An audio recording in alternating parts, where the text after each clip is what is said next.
Hello everyone and welcome to this video. So today I want to answer a few questions that I have received from some of my followers, some of the women who are following my channel. And those videos are around business, the aspect of how some women are in a position where they've been working for other people for a long time and they are sick and tired of doing that. They're considering having and starting their own business or buying a business, but something is holding them back. There are a lot of fears around that. So I'm receiving a lot of questions on that because I have two businesses. One of them is a brick and mortar business. One of them is online business. And they're two completely different things. But a lot of women are in a position where they are on this tipping point between working in a certain industry for a very long time, and then they want to do something of their own, which I think as a woman, it is a very, very good thing to do, to have something of your own. And it took me a long time to actually make that step. I had a lot of fears around that myself because I have been in my field, which is healthcare, for over a decade, working for other people before I actually stepped out and I had gained some courage and overcame some of my own limiting beliefs to actually start my own business. And I'm going to be sharing what process I had to go through to make that happen. But once I've done that, I've never looked back. And the way that I've done my business, my brick and mortar business, I've actually purchased it from another person, and that person was a man, and he was in his 60s, like late 60s. So the business and the clients and the employees have kind of aged with the owner, which happens a lot of times.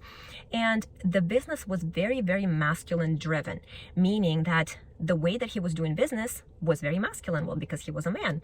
So when I came on board, when I purchased the business, expectations of me were very much the same, right? Because the clients have been trained. Some of the clients have been with him in his practice for years, even decades, and employees have been with him for a very long time as well, right? So for the new person, for myself, as a woman who came in, expectations were very, very similar. And then slowly but surely, I was able to turn around that masculine paradigm of the way that this man was running his business. Very buddy-buddy approach with clients, with employees, very much non-selective with what he did and how he did it. And that definitely showed in his business. So when I bought the business, actually just sharing a little bit of my own story, I bought this business right before the pandemic happened in 2020, literally 2 weeks before the whole thing happened. So I was in a position where I was thrown into a situation that I was not ready for. So when I was thrown into that situation and then the pandemic happened, and then I had to lay people off, and then I had to basically be the only person in the office working because everybody was furloughed. And furloughed means that you're going to put everybody on leave. I'm sure that everybody struggled when the pandemic was happening.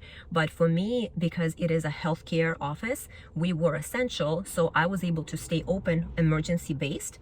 But I was the one who had to do basically the job of 8 people just by myself. So that's how I learned how to really do pretty much every single role in my business. I feel like now we are in the economy is not doing that great. Like we have all these things going on, like inflation and all these things. So I'm going to be making a series of these videos, especially for women who are in a similar position, maybe who are business owners or who are thinking about becoming a business owner, because the paradigm of how women, well, people in general are doing business nowadays, it's very masculine driven. Why? Because business was invented by men, right? As women, we got the right, a lot of different rights that we haven't had before, including having a business. That was fairly recent. So we learned as women how to do business from men, and men do business in a certain way. They work 40, 50, 60 hours a week. They have different approach to how they do business. And that doesn't work for women. That doesn't work for women who actually want to have their business but enjoy their life at the same time.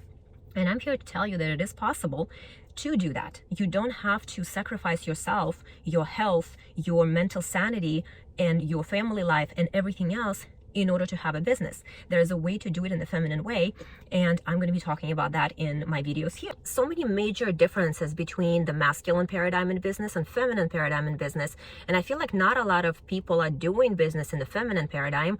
A lot of women are doing business in the masculine paradigm, being selective, right? Being selective with who you actually even allow to be your client, and not be afraid to be selective, right? A lot of times in business, men would just get any client at all costs, and they don't care, and they don't think down the line that certain clients are just going to create so many problems, and it's just not worth it. Same thing to selecting your team members, hiring new people, conflict resolution, like all these things. So when I came into this business that was completely masculine driven, what was happening is that the team members, well, I mean, I call my employees my team. Usually in the male oriented business, they're called employees, but this is completely different meaning. Like, these two words have completely different meanings, right? So when you have employees, it means that you're just telling them what to do and they do it. When you have team members, everybody has their own responsibility, but they are playing with you. It's not like you are the one who is a superstar and they are like these little minions that help you. No, when you have a team, everybody has a role, and every role is important, right? Because in a small business, every single role is important, and no one person is more important than the other. So when I first was introduced to this business, I became part of this business, I became a new owner. What I realized is that employees before were very dispensable. So no matter what happened, even when the client was wrong, the client was way off, the client was rude, disrespectful, whatever it was, but the owner would always take the side of the client.